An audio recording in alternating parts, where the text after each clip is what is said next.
অনেক দিন আগের কথা। রাঙামাটি গ্রামের ধারে এক গভীর জঙ্গল ছিল। সেখানে অনেক ধরনের পশু পাখি বাস করত। সেই জঙ্গলে বাস করত এক শেয়াল। শেয়ালটা খুব লোভী ছিল। সে সারাদিন জঙ্গলে খাবারের খোঁজে ঘুরে বেড়াতো। কখনো পাখি মেরে খেত, তো কখনো আবার খরগোশ মেরে খেত। একদিন শেয়াল জঙ্গলের মধ্যে খাবারের খোঁজে ঘুরে বেড়াচ্ছিল। ঠিক সেই সময় হঠাৎ শেয়াল কোথা থেকে একটা শব্দ শুনতে পেল। এটা কিসের শব্দ? এই রকম অদ্ভুত শব্দ তো আগে কখনো শুনিনি। দেখি তো শব্দটা কোথা থেকে আসছে।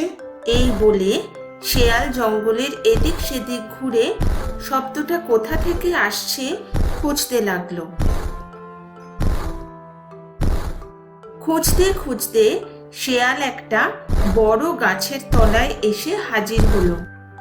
সেই গাছের তলায় একটা ঢাক রাখা ছিল, আর ঢাকের ওপরে গাছের একটা ডাল হাওয়াতে দুলে দুলে বাড়ি মারছিল, আর তার থেকেই এই শব্দটা হচ্ছিল।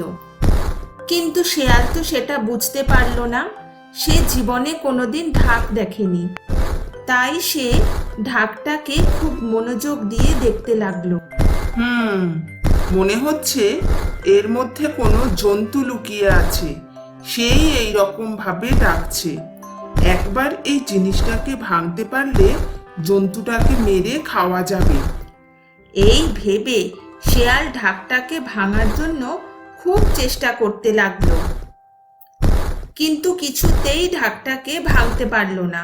ঢাকটাকে ভাঙতে না পেরে শেয়াল বলল, না, অনেক চেষ্টা তো করলাম, কিন্তু এই জিনিসটাকে তো কিছুতেই ভাঙা যাচ্ছে না। এটা ভাঙতে অনেক শক্তির প্রয়োজন। এখন কি করা যায়? হঠাৎ শেয়াল দূর থেকে একটা চিতাবাঘকে যেতে দেখলো। আরে, ওই তো একটা চিতাবাঘ যাচ্ছে। ওর বড় বড় থাবা আর নখ দিয়ে এই জিনিসটাকে সহজেই ভেঙে ফেলতে পারবে। তারপর ভেতরের জন্তুটাকে চিতাবাঘই শিকার করুক। চিতাবাঘের খাওয়া হয়ে গেলে যা বেঁচে থাকবে তাতেই আমার পেট ভরে যাবে। এই মনে করে শেয়াল দৌড়ে চিতাবাঘের কাছে গেল আর গিয়ে বলল, নমস্কার হই চিতাবাঘ মশাই, আপনাকে একটা খবর দিতে এলাম। কি এমন খবর যা দেওয়ার জন্য তুমি ছুটে ছুটে আমার কাছে এলে? দূরে ওই গাছের নিচে একটা জিনিস পড়ে আছে, আর তার মধ্যে একটা জন্তু লুকিয়ে আছে। আপনি সেই জন্তুটাকে শিকার করতে পারেন। তুমি কি করে জানলে যে জিনিসটার মধ্যে কোনো জন্তু লুকিয়ে আছে? আমি সেই জন্তুটার ডাক শুনেছি, খুব অদ্ভুত ডাক। মনে হয় এই জঙ্গলে নতুন এসেছে। সেই নতুন জন্তুকে আপনি শিকার করে খান, মনে হয় খুব ভালো খেতে হবে। বটে, তাহলে চলো দেখি কোথায় সেই জন্তু। চিতাবাঘ শেয়ালের সাথে বড় গাছটার নিচে এসে হাজির হলো। গাছের নিচে ঢাকটাকে দেখে চিতাবাঘ বলল, এটা আবার কি? এরকম জিনিস তো আগে কখনো দেখিনি। আর এটা কিসের শব্দ হচ্ছে? এটা সেই জন্তুটা ডাকছে। আপনি এই জিনিসটা ভেঙে জন্তুটাকে বার করে মেরে ফেলুন। শেয়ালের কথা শুনে চিতাবাঘ বলল, এই জিনিসটা অনেক শক্ত, ভাঙা অত সহজ নয়, অনেক মেহনত করতে হবে। চিতাবাঘের কথা শুনে শেয়াল বলল, মেহনতের ফল সবসময় ভালো হয়। এর মধ্যে নিশ্চয়ই কোনো জন্তু আছে যেটা খেতে খুব সুন্দর হবে। এত কষ্ট করে ভাঙার পর যদি ভেতর থেকে কিছু না বেরোয়? বেরোবে বেরোবে, কেন বেরোবে না? দেখছেন না কিরকম জোরে জোরে ডাকছে। শেয়ালের কথায় চিতাবাঘ ঢাকটাকে ভাঙার জন্য চেষ্টা করতে লাগলো। তার ভারী ভারী থাবা আর নখ দিয়ে ক্রমাগত ঢাকটাকে মারতে লাগলো। বেশ কিছুক্ষণ মারার পর হঠাৎ ঢাকটা ফেটে গেল। ঢাকটা ফেটে যাওয়ার পর দেখা গেল ঢাকের ভেতর একদম ফাঁকা। এই দেখে শেয়াল আর চিতাবাঘ হাঁ করে তাকিয়ে থাকলো। তখন চিতাবাঘ শিয়ালকে বলল, কি রে, বললি যে এর ভেতরে কোনো জন্তু আছে, এখন তো দেখছি কিছুই নেই। শেয়ালও হতবাক হয়ে বলল, তাই তো দেখছি, সবই তো ফাঁকা। চিতাবাঘ ভীষণ রেগে গিয়ে বলল, আমার সাথে ইয়ার্কি? আমাকে বললি জিনিসটার মধ্যে জন্তু আছে, একটা শিকার পাওয়ার জন্য কত কষ্ট করলাম, আর এখন দেখছি কিছুই নেই, সব ফাঁকা। দাঁড়া, এবার তোকেই শিকার করব। এই বলে চিতাবাঘ রেগে মেগে শেয়ালের ওপর ঝাঁপিয়ে পড়ে শেয়ালকেই শিকার করে ফেলল। বেশি লোভ করতে গিয়ে শেয়াল বেঘোরে প্রাণ হারালো।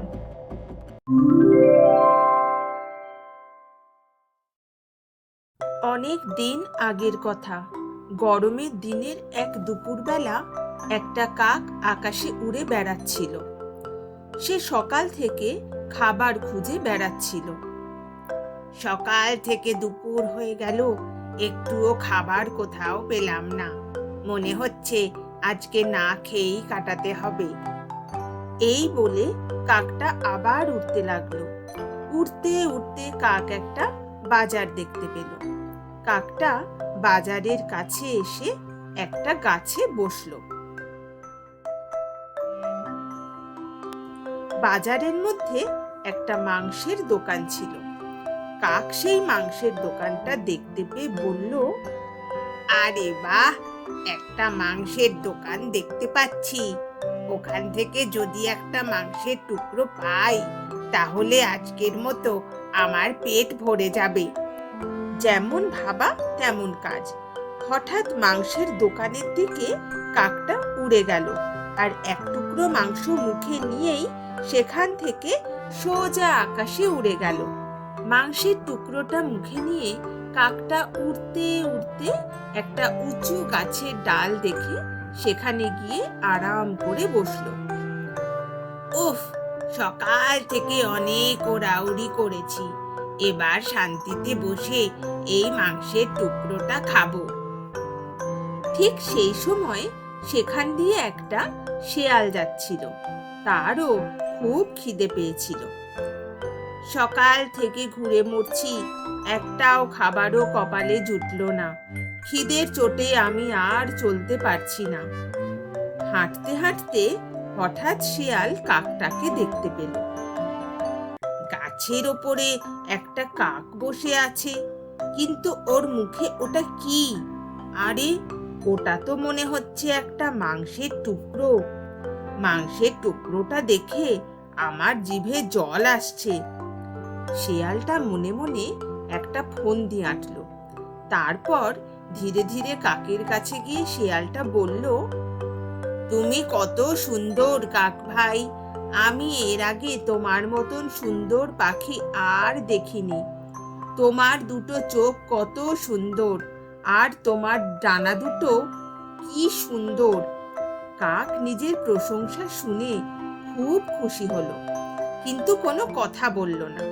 শেয়াল আরো বলল, তুমি দেখতে এত সুন্দর, তাহলে তোমার গলার স্বরও নিশ্চয়ই খুব মধুর হবে।